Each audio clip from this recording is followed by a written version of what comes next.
How do you solve a crime when there is no evidence? How do you solve a crime in a world that doesn't even exist? And how do you solve a crime involving an NBA star, a computer hacker, and hundreds of thousands of dollars in fraud that touches on every internet transaction? That's the investigation that we're going to examine in today's Crime Waves.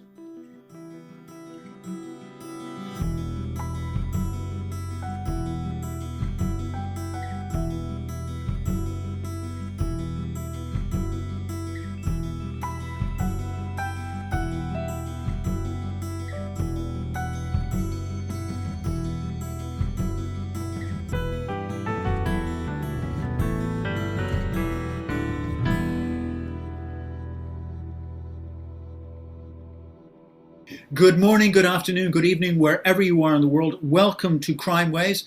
I'm Declan Hill, an Associate Professor of Investigations at the University of New Haven. And each week, myself and my students, this week it's Brigitte Hairston and Alexia Miller, we bring you an interview with one of the world's best criminal investigators. And this week, it's the first ever criminal conviction of a domain theft. Now, a domain is the real estate of the internet.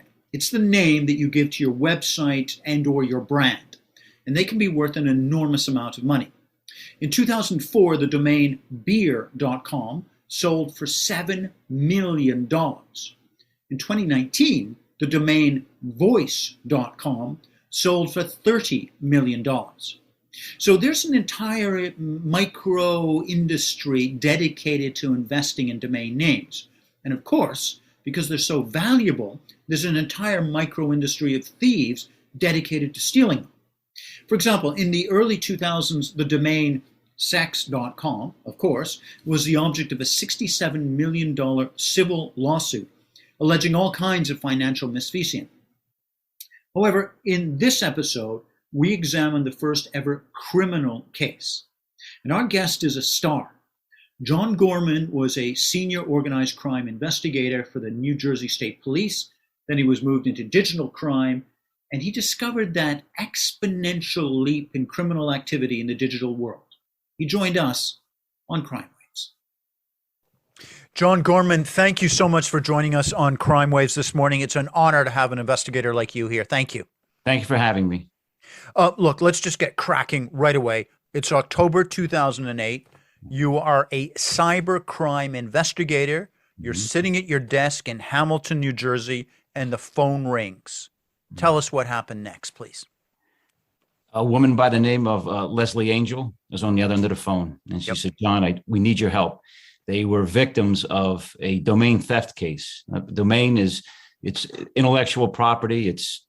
We'll see say it's CNN.com. That's a domain name. There's property rights to that.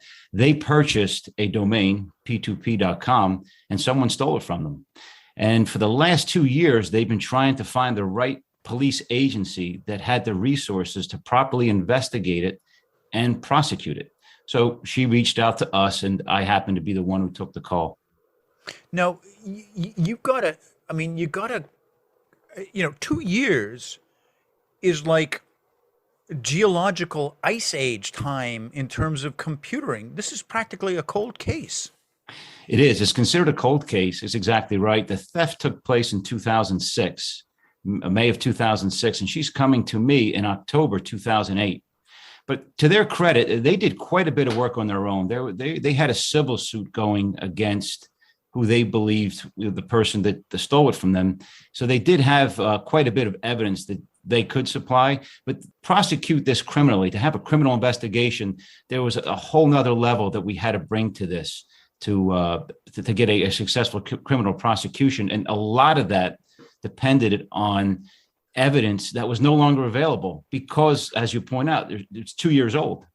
Now, before we get into how you how you investigate a case, let's walk her through. A whole bunch of our listeners and viewers know exactly what IPO is and all this stuff, but walk us through this and talk to us, if you don't mind, make a comparison between real estate, like actual real estate, because this is computer real estate. Tell us what is going on in this circumstance. Well, it's considered intellectual property. Okay. So that's exactly what it is. It's intangible. So you have physical property and then you have intangible property, intellectual property that you own, but it's intangible. We call it intellectual property. And there's certain rights that go with that because it's property that you own. The difficulty comes in sometimes with those types of investigations is proving ownership and transfer of ownership. And that's what happened in this case. And has anyone at that point, October 2008, has anyone ever successfully done a criminal investigation of theft of an IPO before? No, there's been no successful domain theft arrest up to this point, successful prosecution to this point. And the reason for that is it is resource intensive. It takes a certain skill set.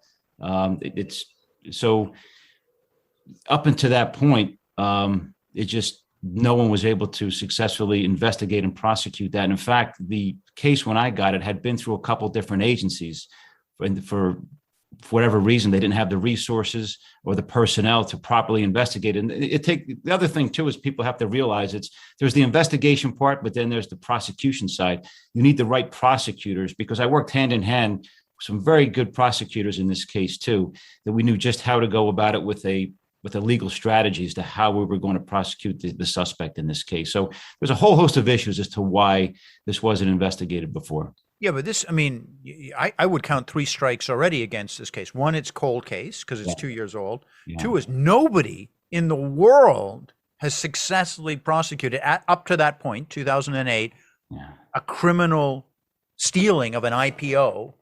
And 3, a whole bunch of agencies have turned this down. So you take this call from this unknown person, October 2008, you decide to get involved in it. Again, I'm loading up. What has happened in 2006? What was the actual theft and how did it work? If you can explain that to me and our listeners, and then we'll get into how you investigated. But what had happened in 2006? In 2006, as I alluded to before, the transfer of ownership, it's tracking transfer of ownership with intellectual property. How do you do that? Well, there's a couple different ways. And in this case, there was a transfer proving with email, and with the domain you register domain under your name. Okay. So the registration changed in 2006, unbeknownst to the owners. So they said, how did this happen? They woke up one day and saw that their most prized possession, P2P.com, which they purchased for $160,000, was gone. It was no longer under their control. So you would log in, you log into a screen and it shows that you have control of it. They saw that when they logged in, it was no longer under their control, and that there was documentation showing there was a transfer of ownership to the suspect in this case. And that's what prompted their investigation. So that was back in 2006. So just a second. So I'm at declanhill.com and I load into my website, declanhill.com, and it's no longer there. It's not mine. Somebody else around the world has just taken it. They've taken it. And they've I've transferred the ownership from me to somebody else. In this case, these people, how did they transfer this ownership? Was it forgery? What were they doing? Exactly right. That's eventually what we proved is, let's go back to say declanhill.com, is that I somehow found out your password into the domain site. And I was able to go in under your name and say, I am selling it to John Gorman, and I make that transfer happen. And then I manufacture emails to show that you and I agreed upon that. And then it comes under my control, so that now once I'm the registrant of that domain, I can redirect it as to where I want it. And I show ownership, which means, so I have ownership, transfer of ownership, that determines value. That's a lot of what we're seeing now in the Bitcoin world is, how do you know that you have value? A big part of it is showing ownership. So you have intellectual property that you cannot pick up. It's not tangible. Right. Yes. How do you prove ownership? Well, it's electronic. You have to have a certificate. You have to have documentation that shows that I am the registrant. And a lot of times, all that comes down to is that I have a valid login. I can authenticate to the system with a login and password to show that I own it. So when I go into declanhill.com, I knew your login and password. So I stole it from you, but I manufactured this whole email scheme to show that, hey, you agreed to sell it to me. And then there was a transfer that took place. And that's how this whole thing went down. That's how it happened.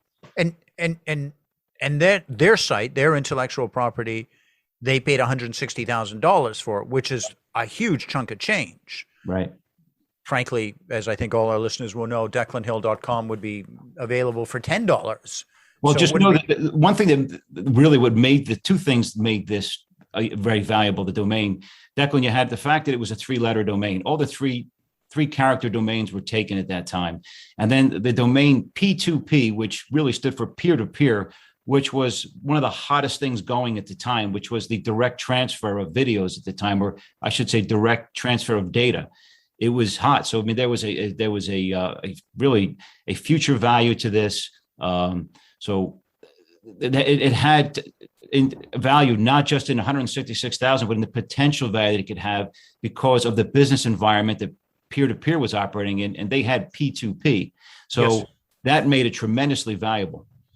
Now, just so that, I mean, some of our listeners have at times, I know I have, when I was working on match fixing, tried to approach the police. Try to phone up a police or try to go to the cops and say, hey, I've got this massive case. What was the difference in that phone call that you got from this person at your desk that made you go, hang on a second, even though it's a cold case, even though people have turned this down, even though nobody has successfully prosecuted a criminal case like this before, what was the factor in that phone conversation that made you take it seriously? A couple of things. One is let Leslie plead for help. I mean, she pled for help, and she says, John, I really need you to just sit down. And she said, I think that once I present my case to you in full, that you will understand this and you'll have the resources to do it. Luckily, the New Jersey State Police were fortunate enough to have a dedicated cybercrime unit. That's all we do. We have a steady diet of it. So unlike a lot of other agencies where they're chasing homicide, burglaries, crimes against people, we have a unit dedicated to nothing but cyber crime. So we develop an expertise in that. So I knew just from talking to her, I knew that if I sat down with her, if what she was telling me was true, we can come up with an investigative strategy to determine who did it and then develop a successful prosecution around it. What did you do next? You put the phone down. And then how do you go about building an investigation?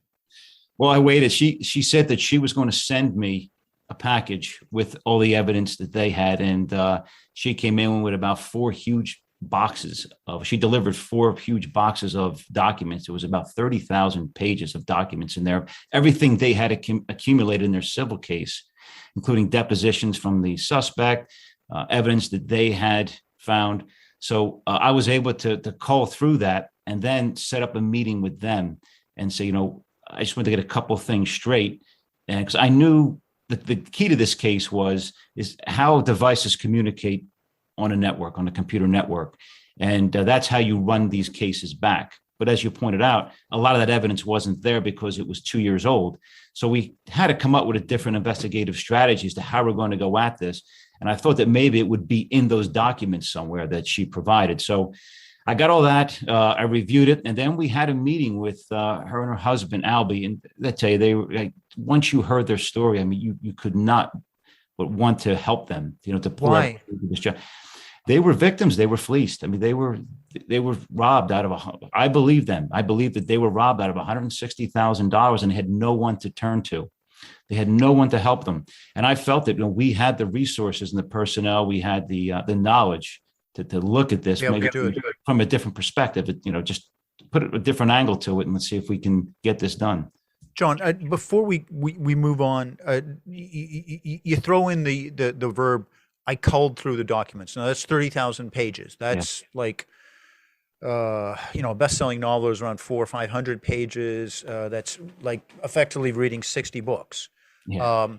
How do you do that as an investigator? How do you organize 60 books like that? I knew what should have been there to prosecute this case. So that's what I did. I mean, just running back cyber crimes. There's certain things that, we had from the company the agency that actually hosted the domain for them, we had quite a bit of data from them. I know a lot of that I could exclude. I knew that there was a few key elements I needed to find.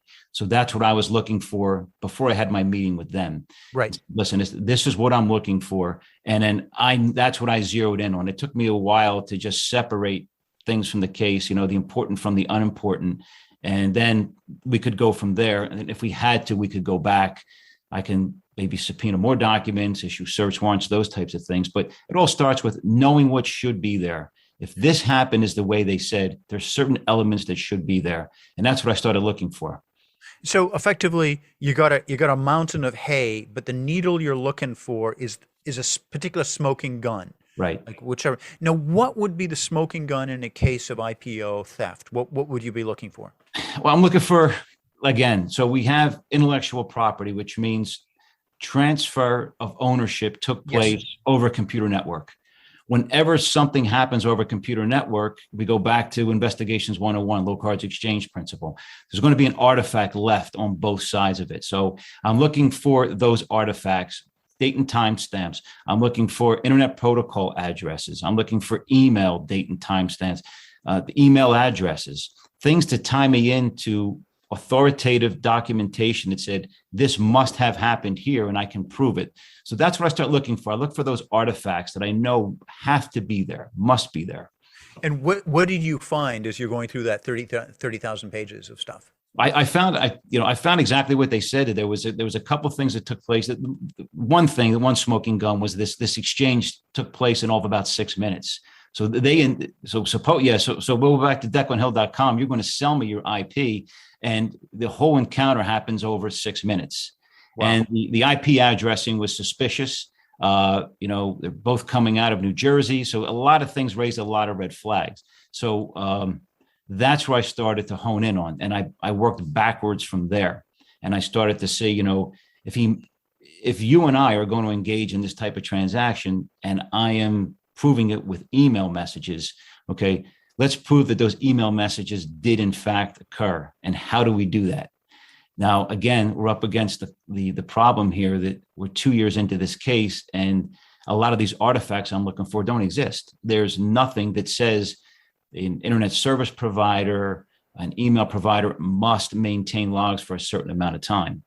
So those were some of the hurdles that we came upon investigating this case. So what do you do to get around those hurdles? You've now got your 30,000 pages summarized. You're like, okay, these are the things that should be there. Some are there, some are not. What's the next step in terms of an investigation?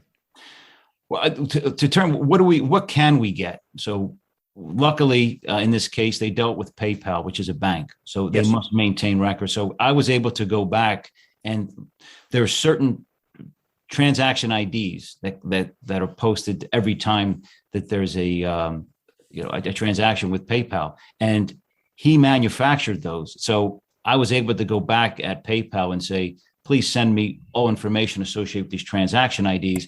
They didn't exist. So then I started running it backwards. Let's take a different look at the case. Say if it's a Yahoo address or a Gmail address, they don't have specific date and time or IP addresses, but can you tell me if this address ever existed? Right. And that's all I needed to know. So that's how I started to work it. I said, I know what should be there. And if this suspect manufactured this evidence, then it won't be there. And I can prove that it should be there and it wasn't. So all of these things that he presented to defend himself, I know were manufactured because I'm proving that it should be there, but it's not. There should be a record from Gmail, Yahoo. There should be a record from PayPal. And it's not. It's like, hey, I received a certified check from Bank of America. Well, I go to Bank of America and I don't see any record of that. So where did this check come from? Where did this stuff come from? And the difference there is, so when looking for artifacts, if I get an email from you today, within a certain time period, I will be able to get records to show that your IP address sent it at a certain date and time. Yep. I couldn't get that because those records were gone. I couldn't prove that.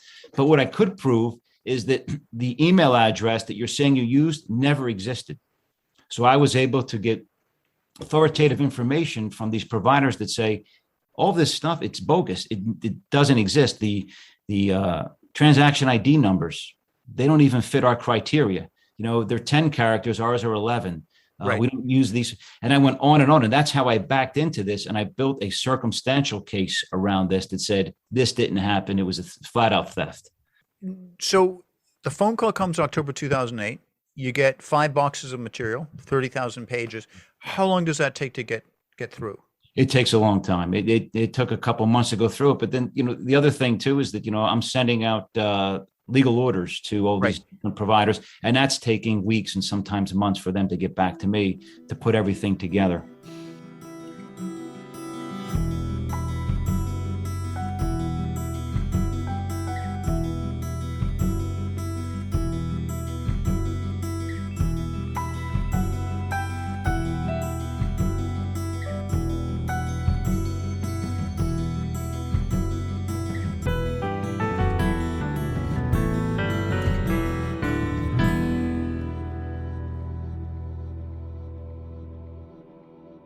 Hey, this is Declan. Thank you for listening to this week's episode of Crime Waves. Our guest is John Gorman, a former organized crime digital security investigator who's now an adjunct professor at the University of New Haven, and he's speaking about his work on the first successful criminal conviction for domain theft.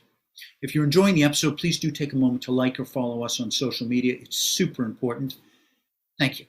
And now back to John Gorman and the case of domain theft. So you're now into early 2000. You're pursuing, and I want to emphasize this for our listeners, John Gorman at this moment is pursuing a cold case of a type of cyber law that has never at that point been A, successfully investigated, or B, brought a conviction home on. What is the next step that you do in terms of this investigation, John? Well, that was what made it interesting too, Declan, is that it hadn't been done, and different parts of the law they're talking about.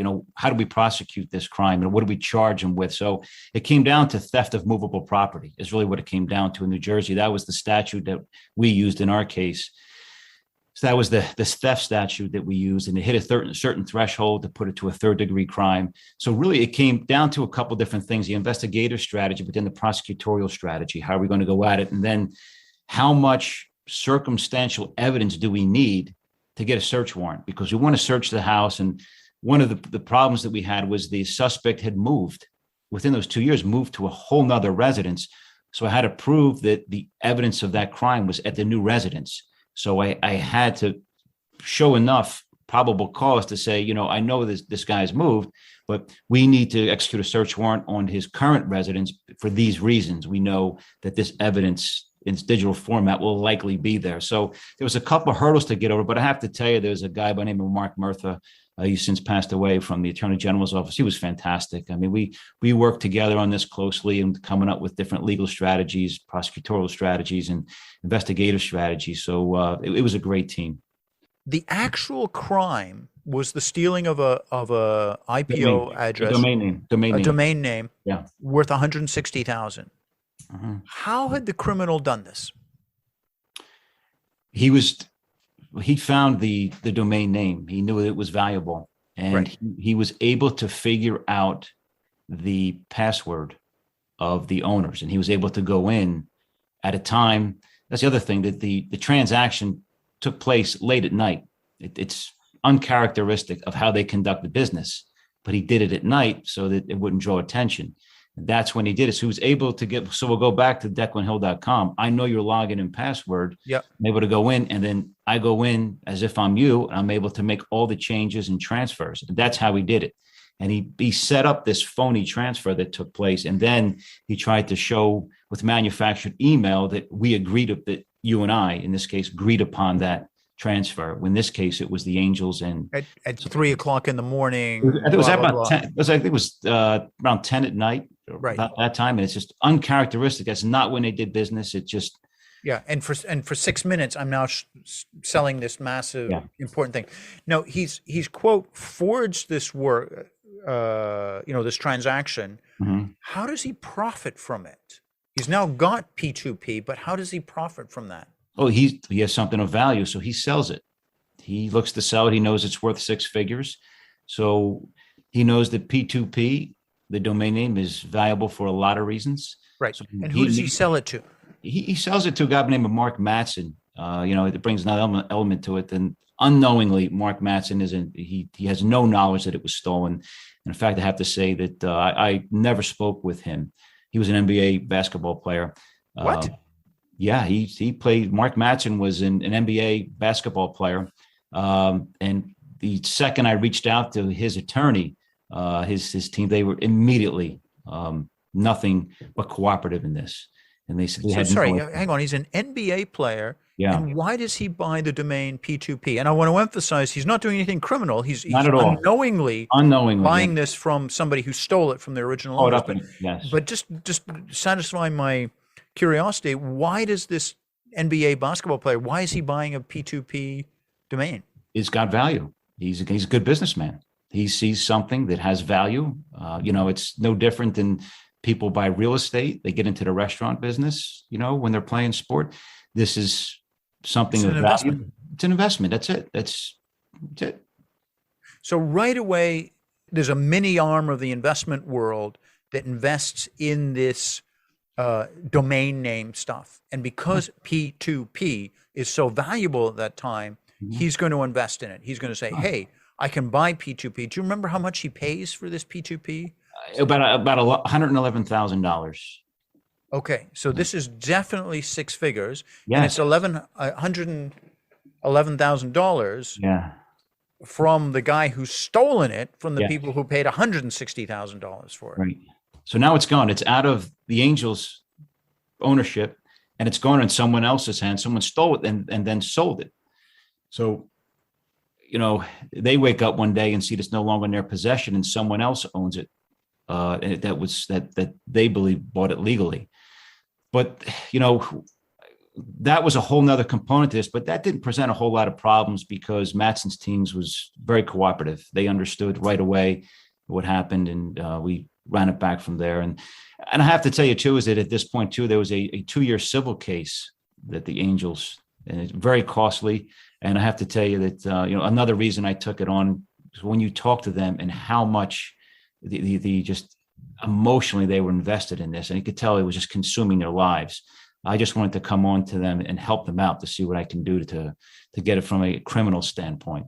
So at that point, they got to me that it had been reversed out of Matson, but I needed to talk to them from my criminal prosecution to see certain records, and they certainly provided anything they could that was helpful.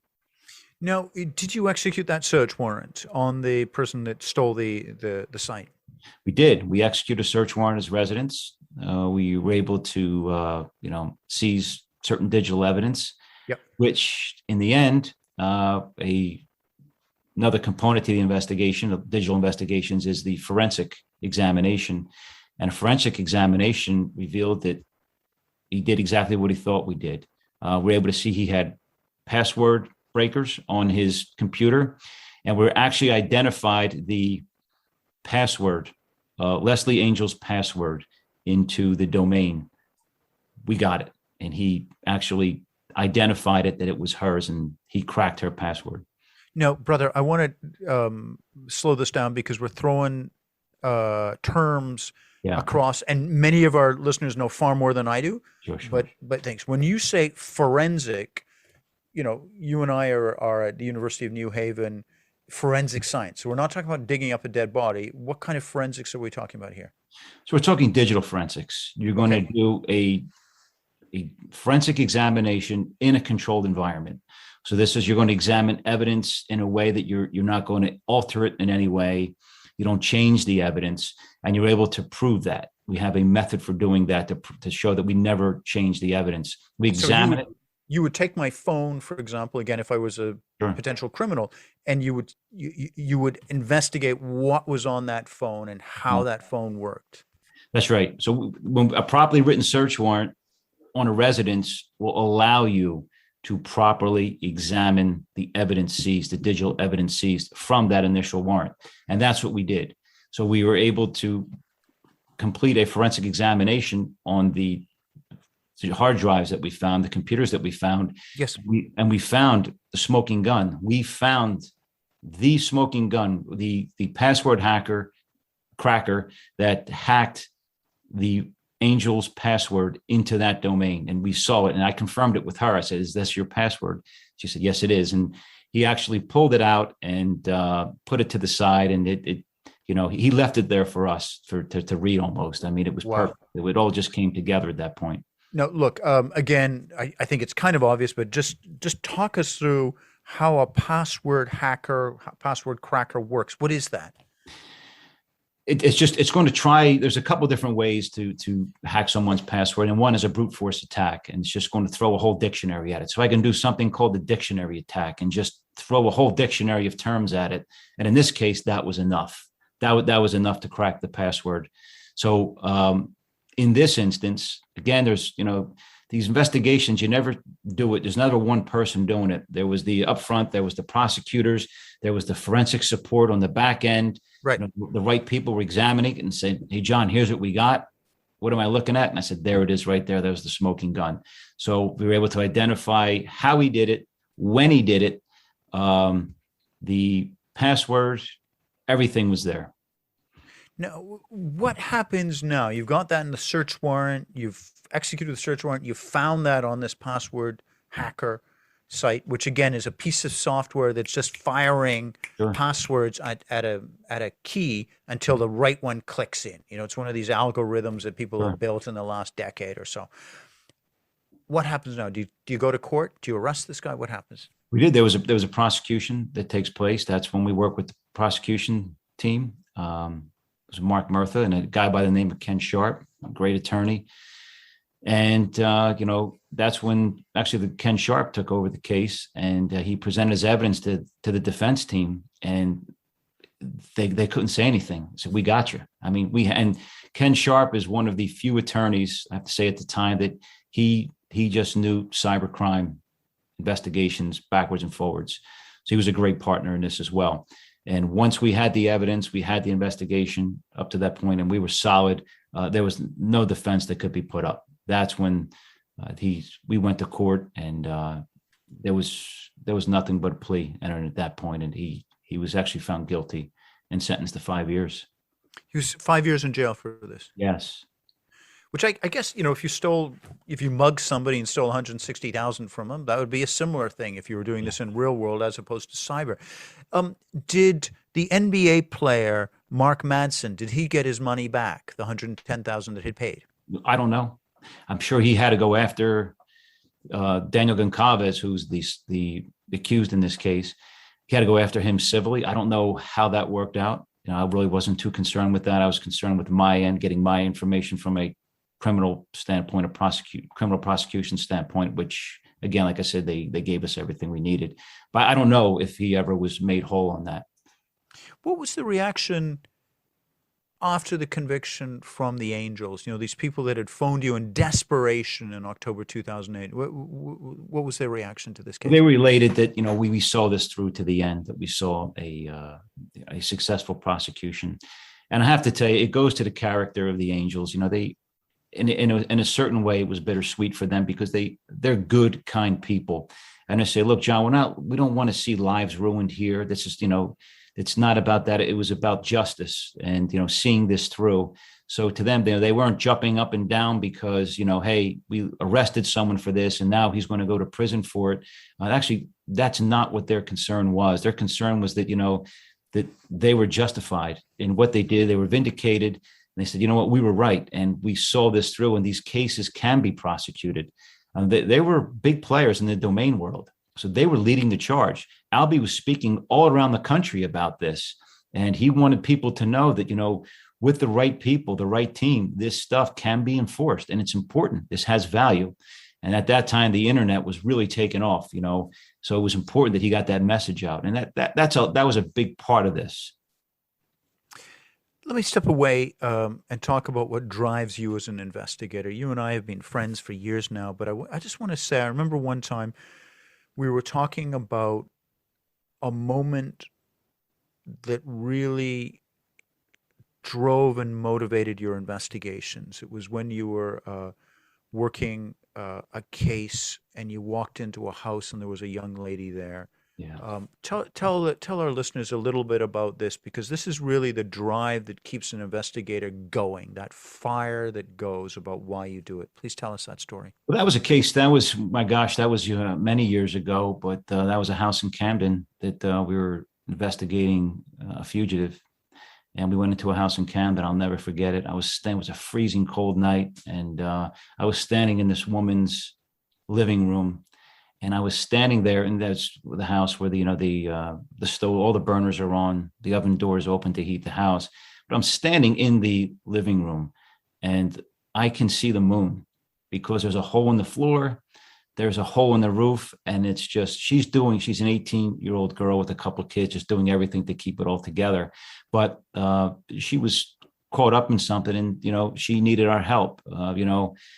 Every person that I've worked with in the state police has that same mentality. They're there for investigatively for the right reasons. They're there, to further the cause, to help people who need to be helped.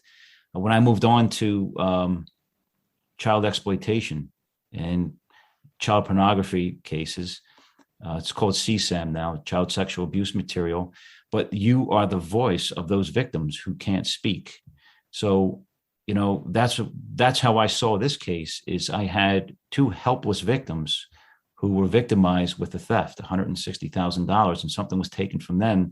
And you now have the opportunity to be their voice in this, to see this through and say, hey, wait a minute, somebody was wronged, and we can make it right to the best that I can. So that was the driving factor in this, driving factor in investigations throughout my career. Yeah, I'm saying it's that key thing that I've seen this one you many, many times. John Gorman, thank you so much for coming on Crime Waves. Thank you for all the work that you've done in terms of investigation. It's an honor to have you on this program. Thank you, Declan. Thank you so much for listening to Crime Waves. This week's episode was The Crime Domain with the organized and digital crime expert John Gorman. If you like this episode, please do follow us or like us on social media. It's super important. We thank you, and we'll see you for the next episode of Crime Waves.